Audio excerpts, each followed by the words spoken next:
सभी दोस्तों को नमस्कार। स्वागत करता हूं आपका अपने इस चैनल गॉड ऑनलाइन क्लासेस में। दोस्तों, जैसा कि हम उत्तराखंड शिक्षक पात्रता परीक्षा 2023 के लिए तैयारी कर रहे हैं, सामाजिक अध्ययन के शिक्षण शास्त्र के अंतर्गत लगातार आप लोगों के सामने वीडियो लेकर के आता हूं। दोस्तों, ये आज 19वीं वीडियो है। इससे पूर्व 18 वीडियो आप लोगों को वीडियो प्रकाशित की जा चुकी है यूट्यूब चैनल पर। आप चाहें तो उनको डिस्क्रिप्शन में देख सकते हैं दोस्तों। और पिछले साल की जो वीडियोस बना रखी हैं काफ़ी सारी हैं, 20 वीडियोस हैं लगभग पिछले साल की भी, तो आप यूट्यूब चैनल पेज पर जा करके उन वीडियोस को भी देख सकते हैं। क्योंकि पिछले साल जो वीडियोस बनाई गई थी उनमें से 48 से 50 क्वेश्चन मैं बार बार आप लोगों के सामने कहता रहता हूं कि आए हुए हैं दोस्तों। तो इस बार भी पेपर कहीं स्पेशल जगह से बनने वाला नहीं है। जो भी क्वेश्चन आप लोगों के सामने आ रहे हैं दोस्तों, इन्हीं क्वेश्चनों में से आना है। तो ये चीज़ आप लोगों को थोड़ा सा ख्याल रखना है। तो आज की इस वीडियो में आगे बढ़ने से पहले आप लोगों से एक छोटा सा अनुरोध रहेगा कि अगर आपने अभी तक चैनल को सब्सक्राइब नहीं किया है दोस्तों, तो चैनल को ज़रूर सब्सक्राइब कर लीजिएगा और अपने दोस्तों के साथ भी शेयर कीजिएगा जो लोग यूटेट की तैयारी कर रहे हैं। तो बढ़ते हैं आज के पहले क्वेश्चन की ओर। पहला क्वेश्चन जैसा कि हम देख पा रहे हैं, निम्नलिखित में से किसने दिल्ली में खगोलीय वेधशाला, जिसे जंतर मंतर कहते हैं, बनवाई थी? तो दिल्ली का जो जंतर मंतर है, जो कि क्या है, खगोलीय वेधशाला है दोस्तों। प्राचीन काल की एक विज्ञान की प्रगति भी मान सकते हैं इस जंतर मंतर महल को। ठीक है, तो जो दिल्ली का जो जंतर मंतर है वो किसने बनवाया था? तो यहाँ पर ऑप्शन है अकबर ने, शाहजहां ने, सूरजमल ने, ये जयसिंह सेकंड ने। तो याद रखना दोस्तों, राजस्थान के एक राजा थे जयसिंह द्वितीय, इन्होंने बनाया था। जयसिंह द्वितीय ने जो खगोलीय वेधशाला है दिल्ली की, यानी कि जिसे हम आज की डेट में जंतर मंतर भी कहते हैं, ठीक है, का निर्माण कराया था। जयसिंह द्वितीय ने जंतर मंतर का निर्माण करवाया था दिल्ली में। ठीक है दोस्तों, नेक्स्ट क्वेश्चन पे चलेंगे। निम्नलिखित में से कौन बीजगणित के क्षेत्र में अपने योगदान के लिए विशेष रूप से जाना जाता है? तो बीजगणित के क्षेत्र में अपने योगदान के लिए विशेष रूप से कौन जाना जाता है? यहाँ पर है आर्यभट्ट, ब्रह्मगुप्त, भास्कर या लल्ल। तो याद रखेंगे दोस्तों, बीजगणित के क्षेत्र में अपने योगदान के लिए विशेष रूप से जाना जाते हैं भास्कर।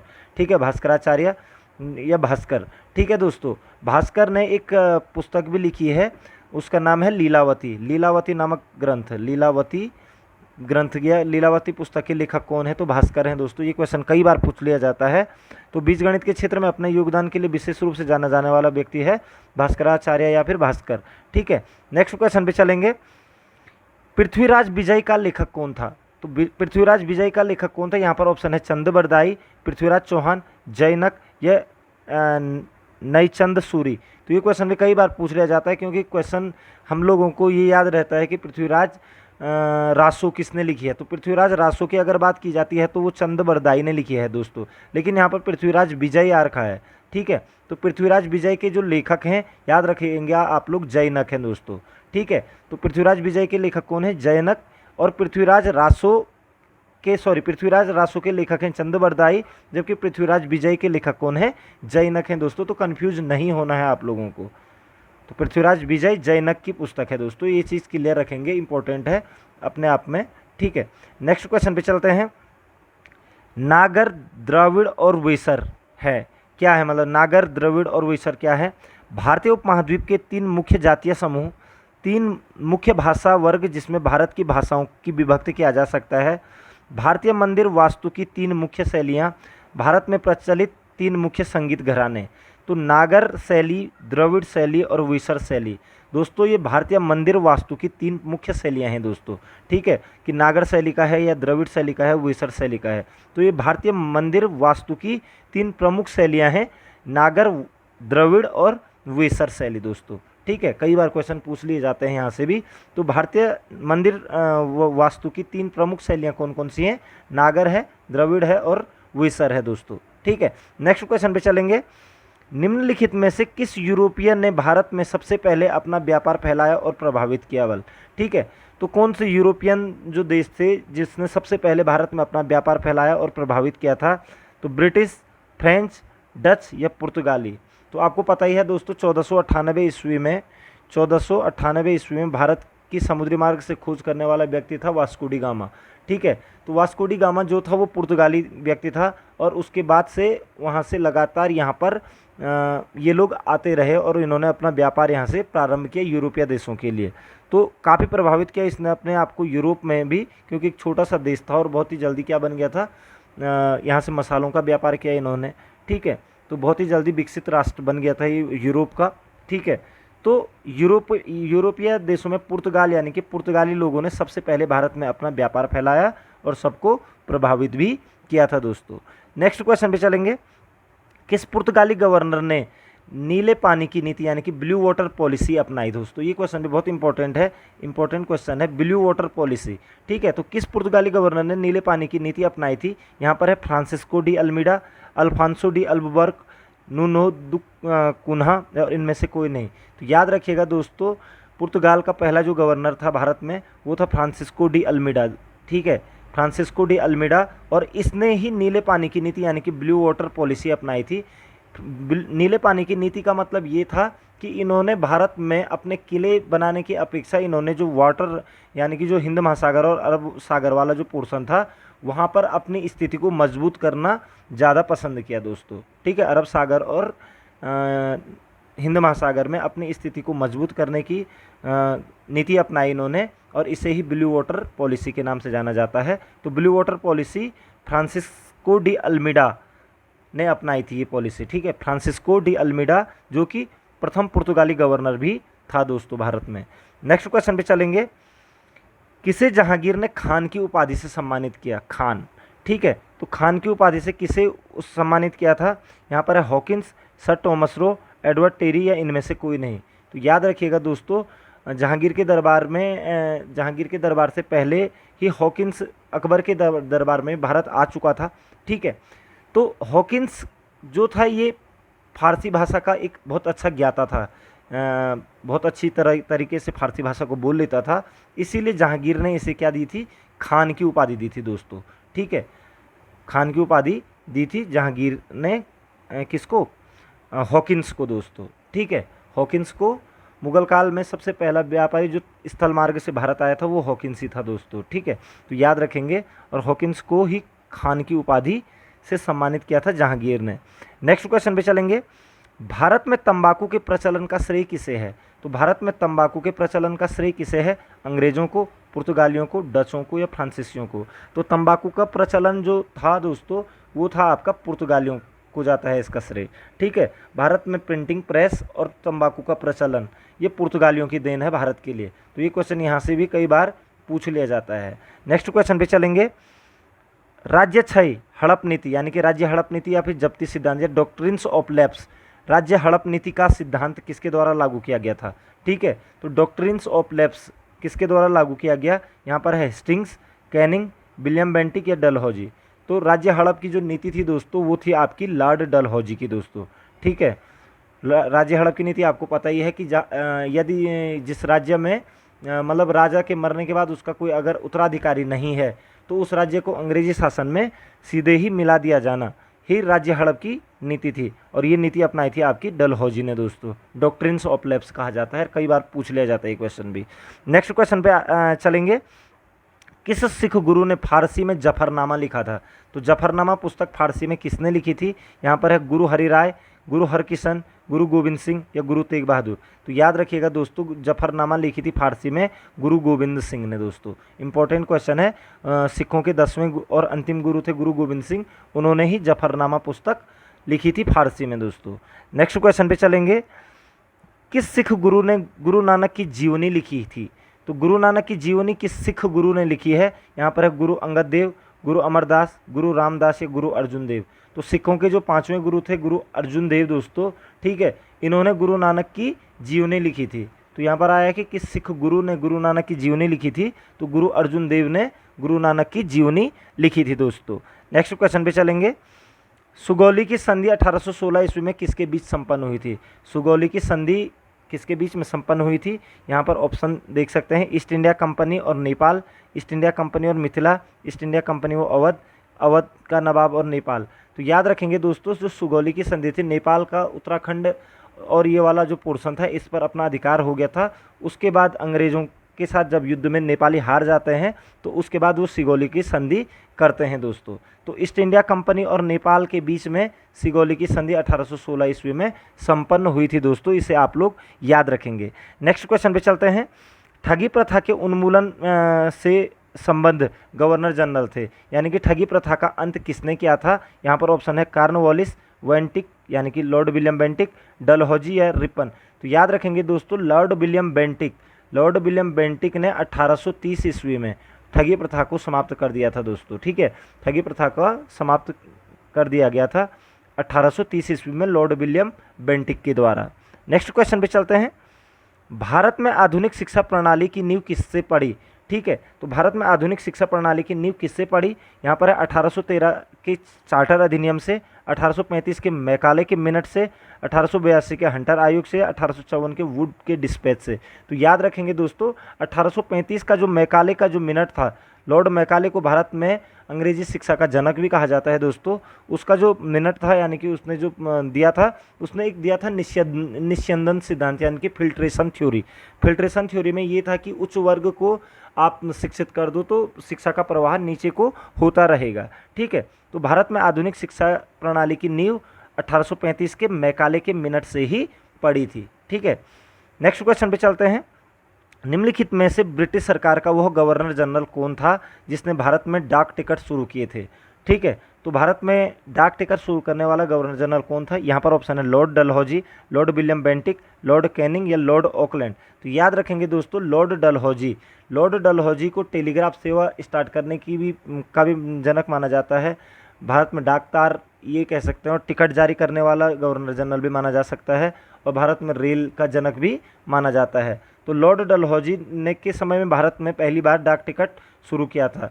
एक्चुअली 1852 ईस्वी में पहली बार सिंध प्रांत में डाक टिकट जारी किया गया था, जो कि बिक्री के लिए 1854 ईस्वी में रखा गया दोस्तों। तो 1854 में डाक टिकट शुरू हो चुके थे भारत में लॉर्ड डलहौजी के टाइम पे दोस्तों।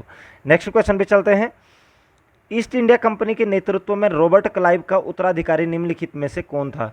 आपको पता है दोस्तों कि 1865 ईस्वी में रॉबर्ट क्लाइव फिर से भारत आता है। ठीक है, और उसके बाद इलाहाबाद की संधि होती है। जैसे ही वो जाता है तो उसके बाद यहाँ पर स्थायी बंदोबस्त भी लगाता है वो, द्वैध शासन की घोषणा भी करता है। उसके बाद रॉबर्ट क्लाइव के बाद गवर्नर कौन आता है? तो यहाँ पर है बेंटिक, कॉर्नवालिस, हेस्टिंग्स यानी कि वॉरेन हेस्टिंग्स और वेलिजली। तो याद रखेंगे वॉरेन हेस्टिंग्स भारत का। उसके बाद रॉबर्ट क्लाइव के बाद क्या होता है? 1872 में रेगुलेटिंग एक्ट के तहत क्या होता है? यहाँ का बंगाल का गवर्नर भी नियुक्त होता है दोस्तों। तो ये चीज़ याद रखेंगे कि लॉर्ड क्लाइव का जो उत्तराधिकारी था वो वॉरेन हेस्टिंग्स था दोस्तों। नेक्स्ट क्वेश्चन पे चलते हैं। किस सिख गुरु ने विद्रोही राजकुमार खुसरो की सहायता धन एवं आशीर्वाद से की थी? तो खुसरो खां जो था शाहजहाँ का नाम था दोस्तों, बचपन का शाहजहाँ, और शाहजहाँ पुत्र था आपका जहांगीर का दोस्तों, जहांगीर। ठीक है, शाहजहाँ किसका पुत्र था? जहांगीर। जहांगीर का वास्तविक नाम सलीम था। जहांगीर का पुत्र था शाहजहाँ, जिसको कि खुसरो भी कहा जाता है। ठीक है, या खुसरो या खुर्रम खां। ठीक है, तो किस सिख गुरु ने विद्रोही राजकुमार खुसरो की सहायता धन एवं आशीर्वाद से की थी? यहाँ पर है गुरु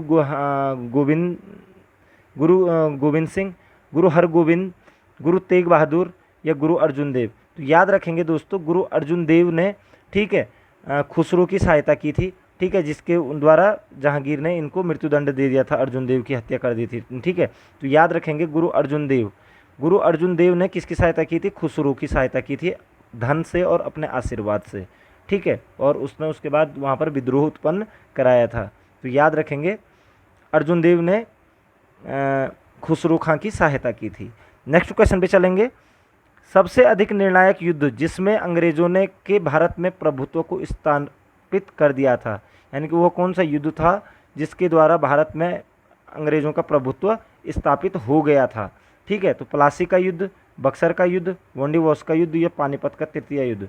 तो याद रखिएगा दोस्तों, 1864 ईस्वी में जो बक्सर का युद्ध जब हार जाती है भारत की 3 मिश्रित सेनाएं अंग्रेज़ों के साथ, तो उसके बाद अंग्रेज़ों का प्रभुत्व भारत में लगभग स्थापित हो जाता है। तो बक्सर के युद्ध से अंग्रेज़ों का भारत में प्रभुत्व को स्थापित कर दिया था, याद रखेंगे। ठीक है, नेक्स्ट क्वेश्चन पे चलेंगे। ब्रिटिश काल में भारत में निम्नलिखित में से किस भू राजस्व व्यवस्था को नहीं अपनाया गया? तो कौन सी भू राजस्व व्यवस्था ब्रिटिश काल में भारत में नहीं अपनाई गई थी? स्थायी बंदोबस्त, रैयतवाड़ी व्यवस्था, महलवाड़ी व्यवस्था या दहसाला व्यवस्था? तो याद रखेंगे स्थायी बंदोबस्त, रैयतवाड़ी व्यवस्था और महलवाड़ी व्यवस्था इन्होंने अपनाई थी दोस्तों अंग्रेजों ने। लेकिन जो दहसाला व्यवस्था थी ये अकबर ने अपनाई थी मुगल काल में। अकबर ने 1580 ईस्वी में दहसाला व्यवस्था अपनाई थी। 10 साल का जो पिछले 10 साल की जो औसत आय जो उत्पादन था उसका 1/3 भाग कर के रूप में लिया था दहसाला व्यवस्था में। तो दहसाला व्यवस्था ब्रिटिश काल में नहीं अपनाई गई थी। बाकी स्थायी बंदोबस्त, रैयतवाड़ी और महलवाड़ी व्यवस्था अपनाई गई थी दोस्तों। नेक्स्ट क्वेश्चन पे चलेंगे। भारत से ब्रिटेन की ओर संपत्ति का अपवहन यानी कि ड्रेन ऑफ वेल्थ का सिद्धांत किसने दिया था? धन का बहिर्गमन का सिद्धांत भी कह सकते हैं इसे। तो भारत से ब्रिटेन की ओर संपत्ति के अपवहन का सिद्धांत किसने प्रतिपादित किया था? यहाँ पर है गोपाल कृष्ण गोखले, दादा भाई नौरोजी, सुरेंद्र नाथ बनर्जी या लाला लाजपत राय? तो याद रखेंगे दोस्तों 1867 ईस्वी में लंदन में ईस्ट इंडिया काउंसिल में दादा भाई नौरोजी ने भारत से ब्रिटेन की ओर संपत्ति के अपवहन का सिद्धांत का प्रतिपादन किया था दोस्तों। ठीक है, तो याद रखेंगे दादा भाई नौरोजी की एक पुस्तक भी है poverty and un British rule in India. ठीक है, उसमें भी उन्होंने इस धन के बहिर्गमन के सिद्धांत की व्याख्या की है दोस्तों। तो दादा भाई नौरोजी को ही संपत्ति के अपवहन के सिद्धांत का प्रतिपादक माना जाता है। नेक्स्ट क्वेश्चन पे चलते हैं। वर्ष 1853 ईस्वी में लॉर्ड डलहौजी ने जो पहली टेलीग्राफ लाइन शुरू की वह किसके बीच थी? तो भारत में जो पहली टेलीग्राफ लाइन शुरू हुई थी वो लॉर्ड डलहौजी के टाइम पे हुई थी और 1853 ईस्वी में ही हुई थी। तो वो किस किस के बीच में शुरू हुई थी? बम्बई और ठाणे, कलकत्ता और मद्रास, बम्बई और आगरा, कलकत्ता और आगरा। याद रखिएगा दोस्तों ये टेलीग्राफ लाइन की बात कर रहा है। तो टेलीग्राफ लाइन जो शुरू हुई थी वो हुई थी कलकत्ता और आगरा के बीच में। जबकि पहली बार रेल जो चली थी वो मुंबई से ठाणे के बीच में चली थी 1853 ईस्वी में ही। तो इसमें कंफ्यूज नहीं होना है। तो टेलीग्राफ लाइन आपकी कलकत्ता और आगरा के बीच में शुरू हुई थी दोस्तों। इंपॉर्टेंट क्वेश्चन है, लॉर्ड डलहौजी को आप स्पेशली पढ़ लीजिएगा, एक क्वेश्चन जरूर बन जाता है, चाहे वो डॉक्ट्रिन्स ऑफ लैप्स हो, चाहे वो आपका डाक टिकट की बात हो, चाहे वो आपकी टेलीग्राफ लाइन हो, चाहे वो भारतीय रेलवे हो यानी कि ट्रेन चलाने की बात हो। तो काफ़ी सारे काम इसके टाइम पे हुए हैं दोस्तों। नेक्स्ट क्वेश्चन पे चलेंगे। अंग्रेजी शासनकाल में भारत का कौन सा क्षेत्र अफीम उत्पादन के लिए प्रसिद्ध था? तो अंग्रेजी शासनकाल में भारत का वो कौन सा क्षेत्र था जो अफीम उत्पादन करता था? यहाँ पर ऑप्शन है बिहार, दक्षिण भारत, गुजरात या असम। तो याद रखेंगे दोस्तों अफीम का उत्पादन के लिए जो प्रसिद्ध था वो था बिहार क्षेत्र दोस्तों। ठीक है, बिहार से सोरा और अफीम की प्राप्ति करते थे अंग्रेज लोग। सोरा और अफीम के उत्पादन के लिए प्रसिद्ध था बिहार दोस्तों। नेक्स्ट क्वेश्चन पे चलेंगे।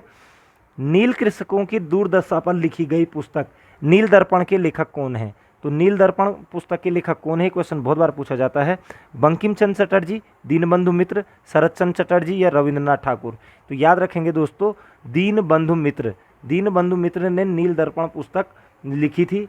ठीक है, याद रखेंगे नील दर्पण पुस्तक, नील कृषकों की दुर्दशा पर दीनबंधु मित्र ने नील दर्पण पुस्तक लिखी थी। लगभग 1857-58 में ये पुस्तक प्रकाशित हुई थी दोस्तों। ठीक है, 57-58 में दोस्तों। ठीक है, तो नेक्स्ट क्वेश्चन पे चलेंगे। अंग्रेजों द्वारा सर्वप्रथम कहवा के बागान कहाँ लगाए गए? कहवा यानी कि कॉफ़ी के बागान सबसे पहले कहाँ लगाए गए थे? तो चिकमंगलूर जनपद में, कुर्ग जनपद में, नीलगिरी जनपद में, वायनाड जनपद में?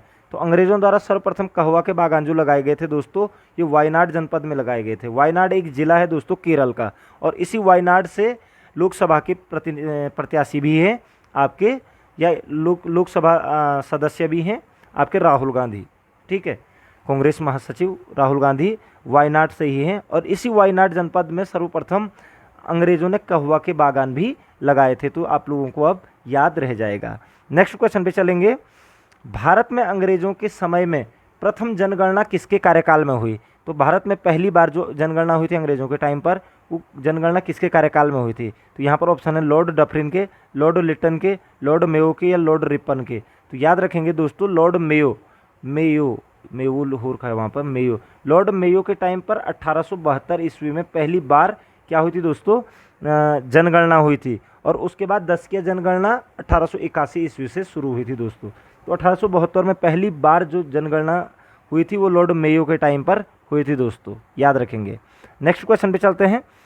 किसे आधुनिक भारत का जनक कहते हैं, यानी कि भारतीय पुनर्जागरण का जनक किसे कहते हैं। यहाँ पर ऑप्शन है लाला लाजपत राय को, महात्मा गांधी को, राजा राम मोहन राय को या भगत सिंह को। तो याद रखेंगे दोस्तों, राजा राम मोहन राय। राजा राम मोहन राय भारत के प्रथम समाज सुधारक भी माने जाते हैं आधुनिक भारत के, इसीलिए उनको भारत का जनक भी कहते हैं।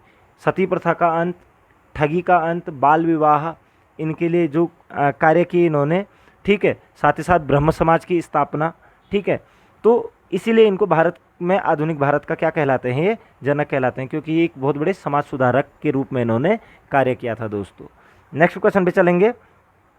संवाद कौमुदी पत्र के संपादक थे, तो संवाद कौमुदी पत्र किसके द्वारा संपादित किया गया। राजा राम मोहन राय, ईश्वरचंद विद्यासागर, रविन्द्रनाथ टैगोर या बंकिम चंद्र चटर्जी। तो याद रखेंगे दोस्तों, संवाद कौमुदी जो पत्र था वो राजा राम मोहन राय के द्वारा संपादित किया गया था 1821 ईस्वी में। याद रखेंगे 1821 ईस्वी में एक साप्ताहिक पत्र था दोस्तों। नेक्स्ट क्वेश्चन पे चलते हैं। स्वामी दयानंद सरस्वती का मूल नाम था, तो स्वामी दयानंद सरस्वती का नाम आप सभी ने सुना है, आर्य समाज की स्थापना की थी इन्होंने 1875 ईस्वी में दोस्तों, ठीक है। तो स्वामी दयानंद सरस्वती का जो मूल नाम था वो क्या था, अभिशंकर, गौरीशंकर, दयाशंकर या मूल शंकर। तो याद रखेंगे दोस्तों, स्वामी दयानंद सरस्वती का जो मूल नाम था वो था मूल शंकर दोस्तों, ठीक है, मूल शंकर था। आर्य समाज की स्थापना इन्होंने 1875 ईस्वी में की थी। वेदों की और लौटो का नारा दिया था इन्होंने स्वामी दयानंद सरस्वती ने, तो मूल शंकर इनका वास्तविक नाम था दोस्तों। नेक्स्ट क्वेश्चन पे चलेंगे। महाराष्ट्र के किस सुधारक को लोकहितवादी कहा जाता है, तो लोकहितवादी उपनाम से किसे जाना जाता है। एमजी रानाडे, गोपाल कृष्ण गोखले, पंडित रमाबाई या गोपाल हरि देशमुख। तो याद रखेंगे दोस्तों, गोपाल हरि देशमुख को, ठीक है, लोकहितवादी के नाम से जाना जाता है, क्योंकि इन्होंने समाज सुधारक के रूप में बहुत बड़े बड़े काम किए हैं महाराष्ट्र में। महिला शिक्षा के लिए इन्होंने काम किए थे, कुरीतियों पर इन्होंने काम किए थे, तो इन्हें गोपाल हरि देशमुख को लोकहितवादी के नाम से भी जाना जाता है, ठीक है। नेक्स्ट क्वेश्चन पे चलते हैं। बाल विवाह प्रथा को नियंत्रित करने हेतु 1872 के सिविल मैरिज एक्ट ने लड़कियों के विवाह की न्यूनतम उम्र निर्धारित किया। तो 1872 का जो सिविल मैरिज एक्ट था बाल विवाह को नियंत्रित करने हेतु, तो लड़कियों के विवाह की न्यूनतम उम्र कितनी निर्धारित की गई। यहाँ पर ऑप्शन है 14 वर्ष, 16 वर्ष, 18 वर्ष या इनमें से कोई नहीं। तो याद रखेंगे दोस्तों, जो 1872 का सिविल मैरिज एक्ट था उसमें न्यूनतम आयु रखी गई थी महिलाओं के लिए 14 वर्ष रखी गई थी दोस्तों। तो आशा करता हूं दोस्तों कि आपको ये वीडियो ज़रूर पसंद आई होगी और इस वीडियो से आप लोगों के पास ज़रूर क्वेश्चन आएंगे, ऐसी उम्मीद के साथ मिलता हूं अगली वीडियो में। आपका समय शुभ हो, आपके उज्जवल भविष्य की कामना करता हूं। जय हिंद, जय भारत।